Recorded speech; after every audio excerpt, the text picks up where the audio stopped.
Thursday night, it's time to get class in session with your educator, Buddy Scalera, as he interviews some of the best talents in the comic book industry, helping you learn the ins and outs of the comic book industry. So sit back, take out a paper and pen. It's time to go back to school with your host, Buddy Scalera.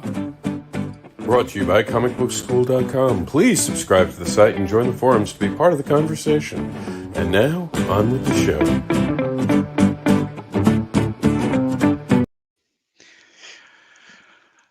All right, I love that introduction, and actually, I didn't realize Rob was going to run that, and I will tell you that this is truly a live show. We sometimes just don't even know what each other are going to do, but that's right, Rob. As you said, if it's Tuesday, it means it's time for Comic Book School Live. Today is Tuesday, November 30th, which means this is the week after Thanksgiving. This is a traditional time of reevaluating how much food you ate.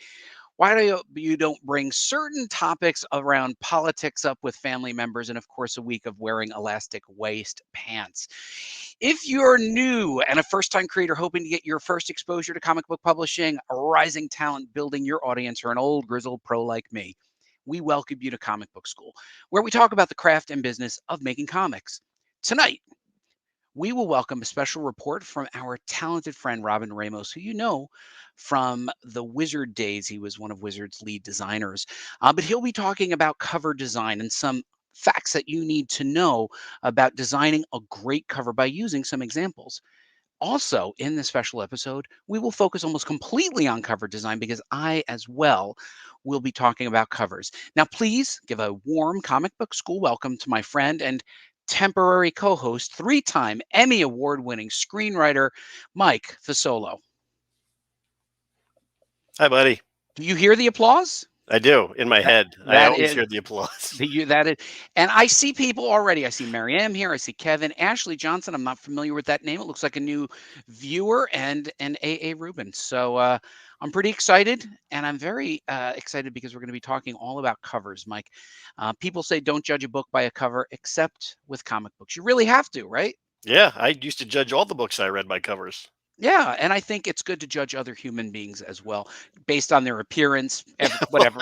Absolutely. What else are you going to judge them on? Personality? What else are you going to do? Right. Just, Anyway, all kidding aside, Mike, I think the concept of covers is incredibly important, particularly when you realize how many comic books hit the stand every day. At one time, and I can't remember if it was sort of the early 2000s or the late 90s, but I had read that there were some 700 products on a shelf in an average comic book store per week. And that's a lot. Yeah, that's a lot vying for your attention. And the comic books that our creators make today have to stand up next to covers by Mike Mignola or Joe Quesada and some of the other best creators in the world. So arming yourself and knowing what makes a great cover is incredibly important. Wouldn't you agree? I would totally agree, because that's the first thing your eye is drawn to. Drawn to. Was that a purposeful pun? Yes, it was. It was a purposeful pun. I see Vince has joined the audience. Vince is also a designer and part of the comic book school community. Hi, And I see Marianne. She's wishing everybody a happy Tuesday and welcome aboard, everybody. So let's get started. What do you say? Hey, Mike? Yeah, let's do it. All right. So I've assembled a couple of slides. In this educational moment, what we will be doing is talking about Z patterns. Do you know what a Z pattern is, Mike? I have zero idea what a Z pattern is. See what I did there with the Z? I do. So in Western culture, for the most part, our eyes track in a Z. We go from the left to the right and then diagonally down, from the left to the right and diagonally down. It's how we are traditionally taught to read. So it's really important for us, at least in Western culture. I know that in Eastern culture, it's a little bit different, for us to understand how the eye tracks across the page. So I've pulled up two covers as an example of how your eye would track across the page. This is a classic comic, of course. One of my favorite issues. I own this issue. It's an actual scan of my comic. And I want you to take a look at this and see if you would be able to track your eye in the Z pattern. Now, one of the things that I would recommend that you do as a creator to see how other creators have done it is first to drop the color. right? The first thing you want to do is you want to drop the color. But when you drop the color, what that does is it makes it possible to see exactly what's happening, right? You're not distracted by color. As humans, we are very in tune with color. So in this particular cover, you track from the left and you see the 12 cent and the DC bullet, and then you see Aquaman. And then there's really not much else to see. All right. Then Hmm. you track down in a Z pattern. The first thing you see is "Don't worry, Aquaman." Now, what this does is it reinforces to the reader who might not be familiar with Aquaman that this is Aquaman. They're addressing Aquaman. They're looking at him. Now, your eye can't track any further. The two characters on the left are actually, they're not even looking at the camera. Okay. So they're subordinate. They're a little bit smaller. So your eye tracks over to the next stopping point, which is the tide will be up. Nothing to track to the left. There's nothing to attract your eye. So you go down in about an hour. So you kind of continue the Z pattern. You see his face, and then he gives you the reason that you need to read this, which is, but if I don't have water, I die in 2 minutes. And then your eye tracks across to the right. Now, the important thing about this, Mike, is that when your eye tracks across to the right, what you're doing is saying, I want you to turn the page, right? Mm. It creates an imperative to turn the page. And this is a classic design cover. And there are certain covers that are designed that are in a circle or a semicircle from top down. But the particular demonstration here was tracking your eye across the important information and then guiding the eye. And I mean, if you look at, look at his body position. First of all, you imagine like being able to, but also like, if I don't have water, I'll die in 2 minutes. Well, just put your head down, right? Like Yeah. he's like so close to the water, Plus, that's not true. right? Right. But it did, in my young mind, make me want to buy this issue, which I did. And the story inside was kind of terrible, Ah, but for by today's standard, it wasn't even good then, to be honest with you. But now, hold on, you can't make this up. Okay, so do you want to try this right now yes. with me? All right. So the first thing we do is what? First thing we do is start at the top of the DC logo. No, no. What's the first thing we do when we analyze something? Oh, we take the color out. We drop the color. Okay. So where would you say that you would track first in the Z pattern? You'd start at DC and go across to Superman. Mm-hmm. And then you go diagonal to Superman saying, Supergirl, have you gone mad? Mm-hmm. And then to you smashed the bottle city of Candor and killed 7 million people. And then you track down to see the bottle smashed. And then you go over to turn the page. I think that's actually pretty close. Someone in our audience said that he spent time in China and actually reads the opposite direction. But I think that's interesting. But just for the creators who are making Western style comics, I would say that I would track it very similarly. So here's how I tracked it, Mike. So you start at the DC bullet, you go across Superman. Now you can't really see who that person is in the extreme foreground, but you can see that it is a woman. And then the eye tracks down to the left and he says Supergirl. So now you've reinforced this is Supergirl. And then he says, have you gone mad? Now the arrow is covering it, but you can see the font change. Have you gone mad? Like oh my God. And Superman, he's the most powerful dude. And the arrow shows his eyes. He's in shock. He's powerless. Like, why can't he get there in time? And now he does exactly what Aquaman's comic did, which he says, you've smashed the bottle city of Candor. And all of a sudden you go, okay, this is a city inside a bottle and killed 7 million people. Your eye goes down again, Z pattern. And then what does it want you to do, Mike? Turn the Turn the page. page, right? You've created the perfect Z pattern. And what this does is it helps you to want to buy this. Actually, this was a pretty good issue. I remember enjoying this. I do own this as well. But I think what this does is it reinforces that not everybody knows who your characters are. Not everybody will know all of your basic storylines. You don't see quite as much dialogue on covers these days, but those classic comics were establishing a lot. Now we have the benefit of history, we have the benefit of the films, but I think that was like it's a good demonstration of how the eye tracks across the page. Excellent. But they wouldn't have died, the bottle city of Candor people. Well, if she smashed them, They're all super powered. yes, but they're this big. Yeah, but how do you still? It's like squishing a super ant. You just Why can't would do you it. squish the people of Candor? Like, Well, why in the I'm world would saying you that's even? why smashing the bottle, they'd be like, "Oh, our city's gone," but they wouldn't die. Like, oh. Oh no, it's terrible. They would super build it again.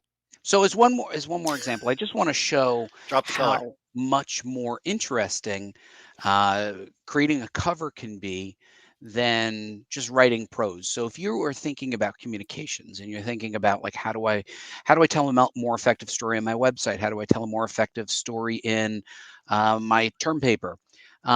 I took a moment and I wrote down exactly what this script might look like, and if you were to break it down, you would say cover one, top left, DC Comics logo with quote the line of DC Superstars tagline. You have the Superman in purple, offset reds and blues, top right, 30 cents, issue 207, January, that internal code. All things that are on there. It's all information. And then I would describe extreme foreground of Supergirl smashing Candor. Shards of glass explode on the ground, do not show her face, but clearly this is Supergirl. Superman in deep background rushing to stop her. His pained face shows inability to stop her. Superman, Supergirl with the act right. We underline, have you gone mad? And then the letterer knows that you want to accent. You've smashed the bottle city of Candor and killed 7 million people. And what I think is great about this is, isn't the looking at the image just so much more engaging than Oh yeah, reading it, right? I totally. mean, it's totally more engaging. Also, just a quick note, I want to just note, if you look at where the eye rests, it rests on the artist's signature, Neil Adams. But if you look at this one, who's the artist, right? Aquaman. Aquaman. But I think it's important to note, as an artist, that's where the eye should rest if you've designed the cover properly. And of course, just plain old text is okay. My description would have been okay. I did it in a couple of paragraphs and 3 lines of dialogue, but the cover is much, much better. What do you think, Mike? Absolutely, yeah. Definitely would rather look at the cover than read your prose. Right. And so people in the chat room, and glad to hear that you guys are tracking along, and unless you guys have all left. I can't believe this. Like, literally, the dog is now crying, and I'm going to just say, somebody please come and take the dog. Mike, vamp for a minute, please. I got to tell them to get rid of this dog. This is good times, bud. I've never been on a live show like this that really is live. It is truly, truly live.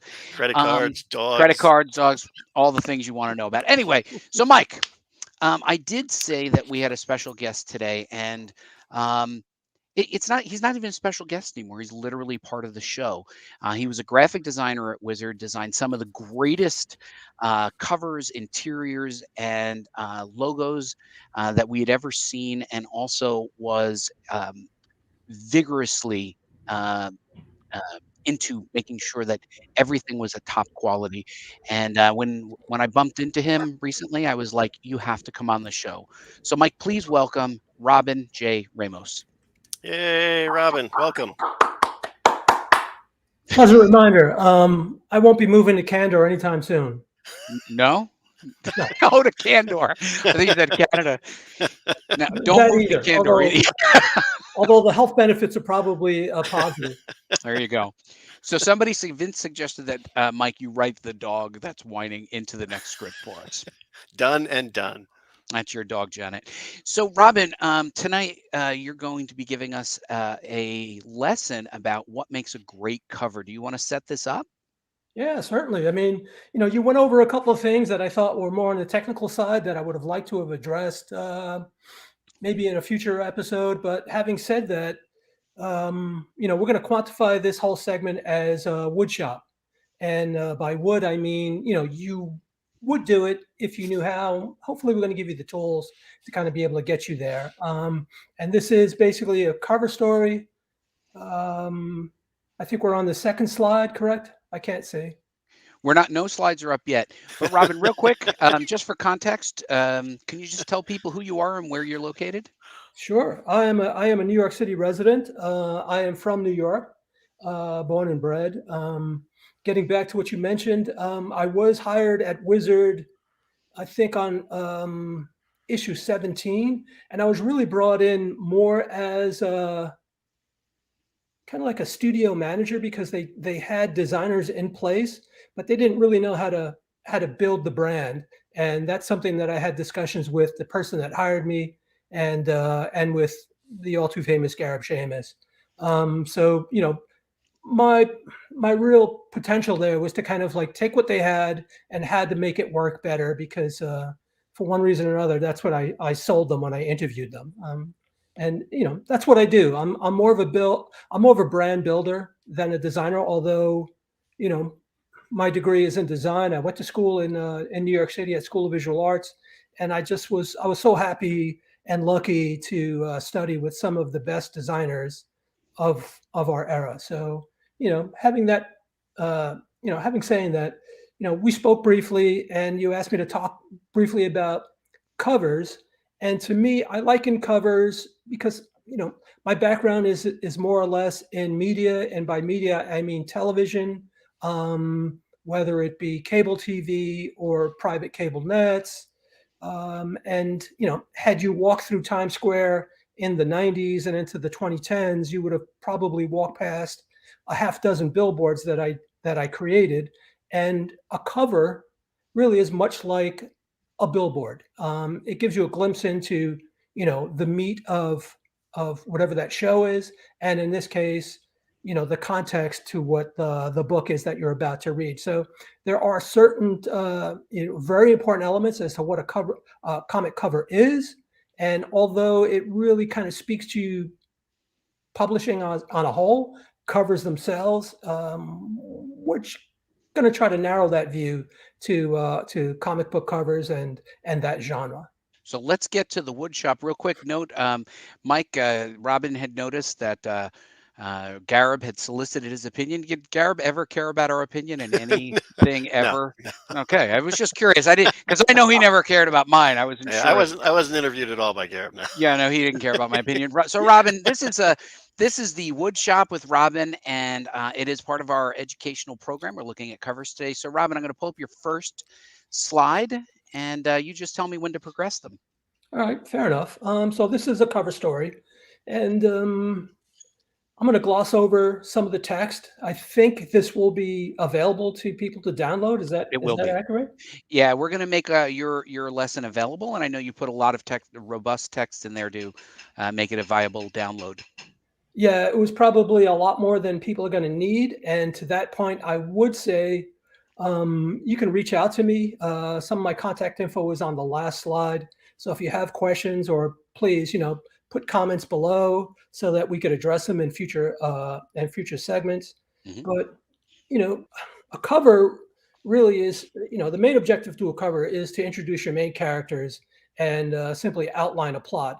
They say, a picture is worth 1,000 words, and much like a trailer is to a show, the cover is to an entire book. And what we're going to want to do with the cover is to entice the reader with an emotional hook, because that's what happens. You see artwork, and people say that artwork is really going to judge you. You don't judge the artwork. So bearing that in mind, what the comic cover is going to do is going to allude to the journey of characters. If you have your main character, and you certainly should, so you're either going to have the protagonist or the antagonist on the cover, and what they stand to achieve and or lose. It's kind of like it's the 30-second speech about who you are in a cover of a book. So, and if there are blurbs, and there possibly could be, make sure that blurb conveys tone of your book. So if it's humorous, people are going to think that the entire book is humor. So you have to pay careful attention to what you're actually putting on it. And everything is really designed with a purpose. Cool. So your second slide's up. Okay, cool. I'm going to jump off for a moment. Now, there's a dynamic change itself in the first cover I showed compared to this one. And again, that's for an entirely other episode, but you're going to see how far we've come and what people have learned over the decades about, the importance of what a cover is. And, as Buddy said earlier, sadly, we're taught to judge a book by its cover. And this genre, like all, is fraught with subjectivism. Having said that, it's important to make certain considerations. When you're in a store, if you ever get to a store, it's packed with books, and there happens to be the Strand in the Village is like one of my favorites, and it still exists. And there's more books than you could shake a stick at. So, how do you get noticed? So that said, you do it because of the cover design. And the most effective way to catch the casual fan's attention is to have a dynamic cover. After all, it doesn't matter what's between the covers if no one ever bothers to open it. Right. And your basic cover design will probably make customers question the value of the content within. So a strong cover design will catch the reader's eye, capture their interest, and communicate what the book is about. These are the things that inspire someone to basically buy your book. And Robin, I think one of the comments in here was they commented that there was a lot of symmetry in this particular cover design. Well, yeah, there's a science to all of this. And again, I could speak for hours about that ad nauseum, and it would require some alcohol, not a lot. but needless to say, this one too does use the essence of a Z pattern. And symmetry is key. And what this cover does compared to the other one that's an episode in and of itself, because the first cover was kind of like vegetable soup or alphabet soup, where everything is almost the same size. So that speaks to something we'll talk about possibly in future issues, where you need to have scale. Your eye needs to be trained to look at something first. And again, that's something that we could talk about. It's an endless stream of certain things that you're going to want to do, and what works and what doesn't work. So let's keep going on to the next slide, which is your Captain America slide. Sure. I think you had some real practical details here that I think are interesting to dive into. Yeah, in this cover, and again, it speaks to some things I'd already said. The cover needs to be dynamic. We're going to want to use scale, and if those of you that may not know what scale is that all the things that appear on a screen and or a cover can't be the same size, because then your eye itself kind of gets lost in it. So you need to have certain things need to be bigger, certain things need to be smaller. You need perspective, composition, rule of thirds, negative space. All of this helps tell a story. And provided that we get some more feedback, I would love to share some of the tricks of the trade. Oh, that sounds great. So, as we look at the next one, I think what pops here is some of the lack of color actually makes it really stand out, doesn't it? Yeah, and I think it's mentioned here. This slide talks about your use of fonts and colors to make reading easier. There's such a thing as colors that really work together, and there's certain ones that don't. Now, mind you, this is obviously a very old book, but I thought it was important enough because it was already utilizing trends that we still use to this day. So, the use of the yellow and the dark blue really kind of give it some impact, even though the Hulk back then was often seen in muted or gray tone. So, the colors that you use and the fonts that every choice, everything you put on the cover, whether or not it be just the cover, an inside page, a spread, everything that we do as a designer. Wait, which cover are you looking at, the McFarlane Hulk? Because I think I might have pulled up the wrong image. Which image do you want to pull up, the Hulk or the McFarlane Hulk? Yeah, I think we're just on the Hulk. On the Hulk. Okay.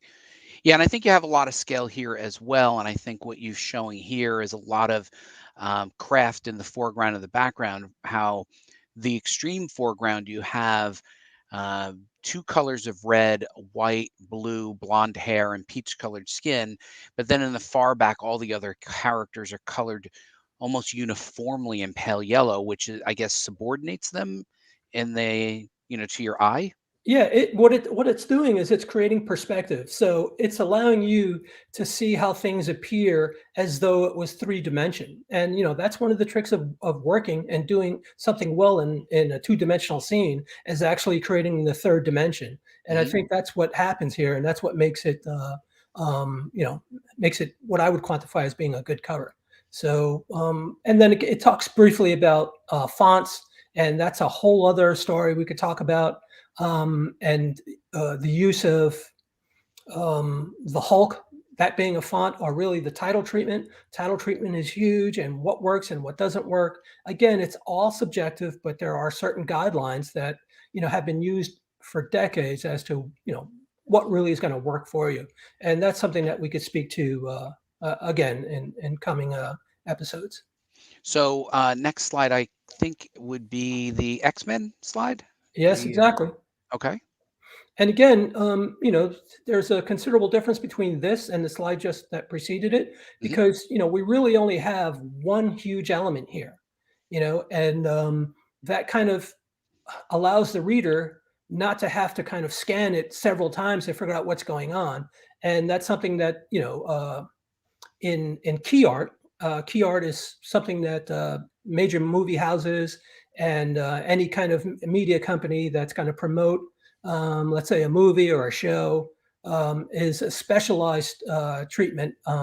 And this really exemplifies that, where it's telling a story visually and it gives you an idea of what's actually going on. So it is a teaser. Yeah, what I love here, Robin, is the forced negative space, the black behind Cyclops' chin. It sort of draws your eyes up, and Emma Frost's eyes.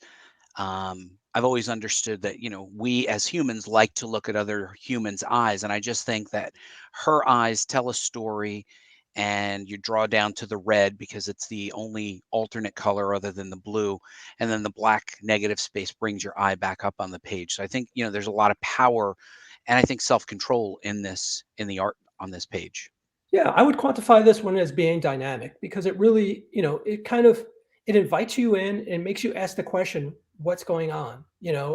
Provided that you don't know whatever story preceded it or what led up to this book in and of itself. I'm not going to lie, I'm not a huge comic fan. I don't know a lot of history behind a lot of the comics, but again, as a casual art lover, and I love comic book art. It's a huge thing. For me at least, this really kind of exemplifies everything that I think we're going to talk about. Well, cool. So we'll get through the last two slides real quick because we're running light on time. We've got the Batman image up. I had accidentally pulled this up earlier, and what I admired was, in a sea of multiple colors, this one actually, in my mind, would stand out because of the density of the black. Yeah, I'm trying to get through this pretty quickly. I mean, this was the black and white series, and again, sometimes, if you're really good at doing something, you can do it in black and white, and it's still as good as if it was in full color. But Right. the ability to, create the tone, so it's not lost on the fact that it's just black and white. And this really kind of tells the story about, how it's going to make sense for everything else that's in the book. We can continue. All right, and then the last one, our last slide here is the famed McFarlane cover. Yeah, exactly. Although you don't necessarily see the Hulk in a reflection of the claw, but to me, this is what I call the secret toy surprise, and that in and of itself is something that's purposeful and really kind of sells the book. And again, it's a key feature of what the book is about. So if you're looking for cover design inspiration, I think it's best to look at other books to see what works and kind of try to incorporate that into something that you want to do. But I think one thing that we haven't talked about so much is, content really is key, and content is king. We need to know that, your book can look great, and the storyline, you mentioned this earlier, like the storyline was really horrible. And at times you can make a book look great and the story kind of be blah. And it's really shameful if the storyline is fantastic and the illustration or the artwork doesn't really support it as well as it could. Yeah, and I think we had some nice comments in here. We had one from Philip Burnett who noted Kirby had a real knack for getting attention. We had another one from from Vince, who was saying how he loved these covers, and even one from Mariam who noticed that she was now starting to identify the Z patterns in the covers as well. So, Robin, for your first time out being an educator. Thank you so much. I think this is a little bit of information of where they can find you. I think your preferred channel is LinkedIn. Is that right? Yeah, that would be accurate. And again, post comments so that we can go through them and see how we can incorporate some of the things that you're looking for and we can answer them at length to kind of like satisfy your need and desire to learn more, because that's what this is all about. I love it, and I thought you did a great job. Mike, how did he do for his first time as an educator? He covered a lot of ground. That was excellent. I would have thought it was at least his second time.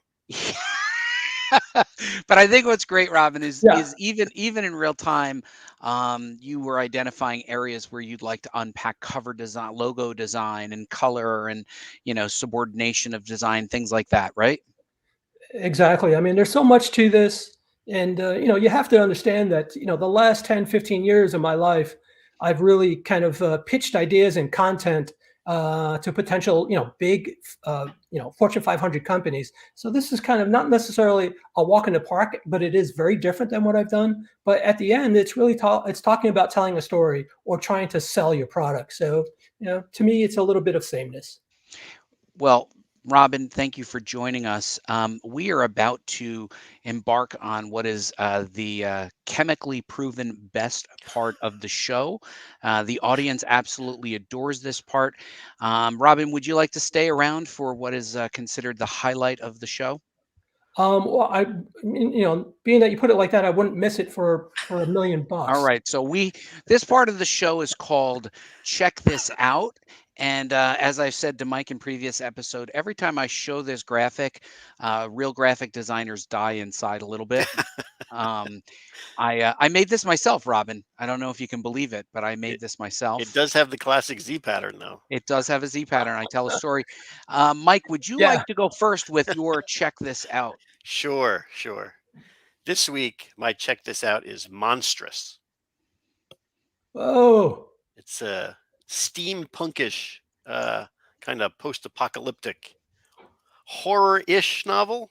You've pushed this on me every time I've come to LA, and you're always like, "Do you want to take this home?" I'm like, "I do not." I don't know why you don't. It's I don't awesome. know. I don't. You know what? It's beautiful, but it just never grabbed me. It But just didn't. I will check the next time I come to LA. I will definitely check it out, because I will agree. Hold up that logo. That is a beautiful logo, and I have to tell you, it's a great cover image. So I'm gonna give that a try next time. And can I ask a question? yeah, Yes. I'm curious, like, is that a graphic novel? Is it a series? And who did the art? The art is done by Sandra Takeda, come on, stop. and Marjorie Liu writes it. Yes, Marjorie Liu.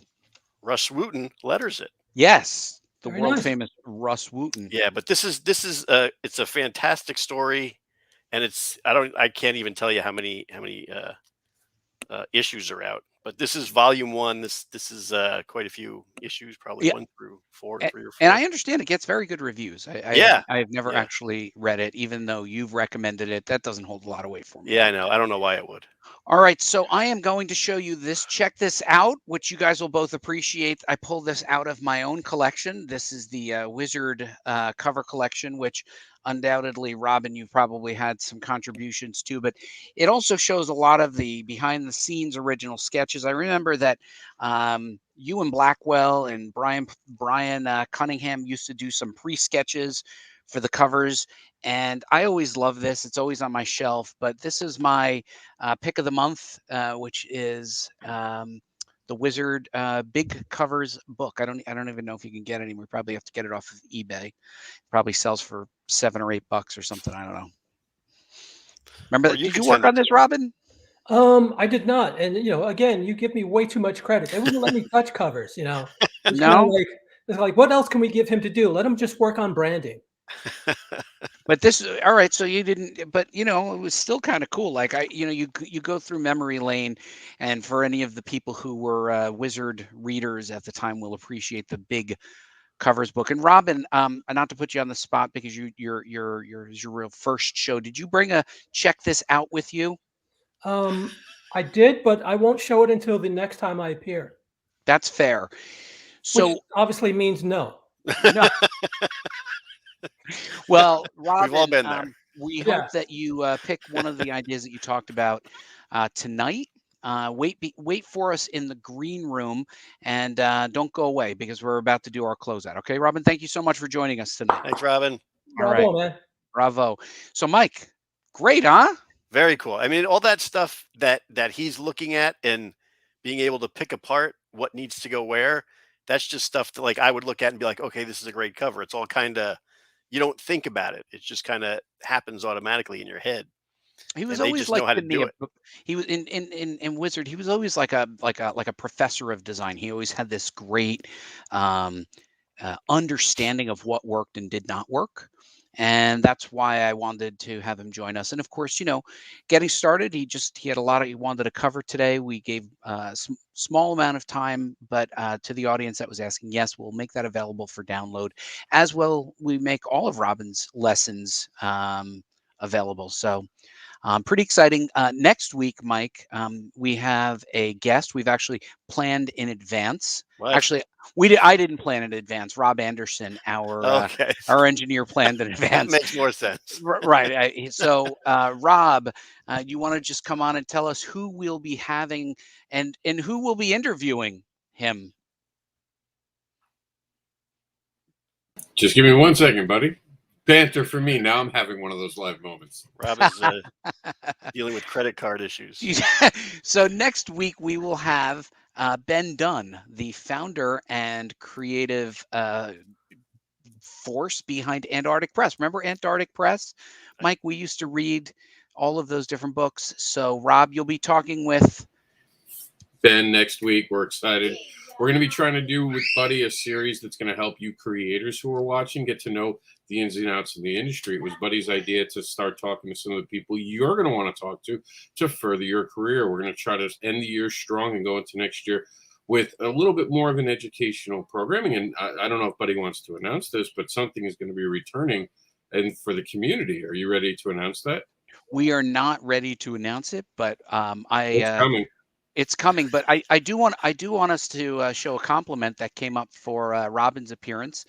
So Robin had a fan there. He said that was great. But Rob is going to be speaking with Ben about independent publishing. This guy's been doing it over 25 years, and I think there's a lot we can learn from Ben Dunn as an independent publisher, but also we want to expose you as creators to understand the thinking of these independent publishers so that you know who will be receptive to your work when you're ready to send it out. So Rob will be leading that discussion as the indie advocate and just mixing it up a little bit. And Rob, real quick, where can they find you and some of the shows? Maybe you can just tell them I'm about everywhere.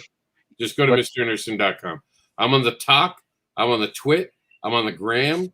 I'm on the book that's going to be a meta. And I think I'm even in the linked. I didn't follow any of that, Mike. Did you? I followed everyone. You followed every one of I them. did. All right, Rob, you stay in the green room. We'll be right there, and I'm going to remove it. So, Mike, good show. Thanks for joining. It was definitely a unique experience. We're trying new things. Some of this is coming from feedback from the community. It was good. Yes, thanks for having me on for another week. Yeah, yeah. Until we find a permanent co-host, you're on. I just You're keep on the coming hook. back. You just keep coming back. So, Mike, wait in the green room, and I'll be right there with you. So, thank you all for joining every Tuesday.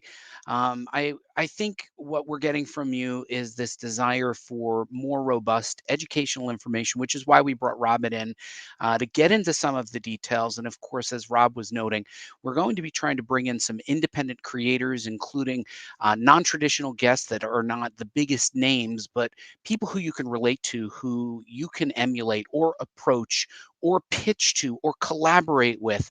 So keep an eye out for that in future episodes. And of course, go to our message boards, make suggestions. I check the message boards every single day. I am listening to what you're talking about. And if you want to help produce the show, make graphics, or even interview creators, please let me know. My name is Buddy Scalera. We own Tuesday night. We thank you for joining us. And we look forward to seeing you next Tuesday right here at Comic Book School Live.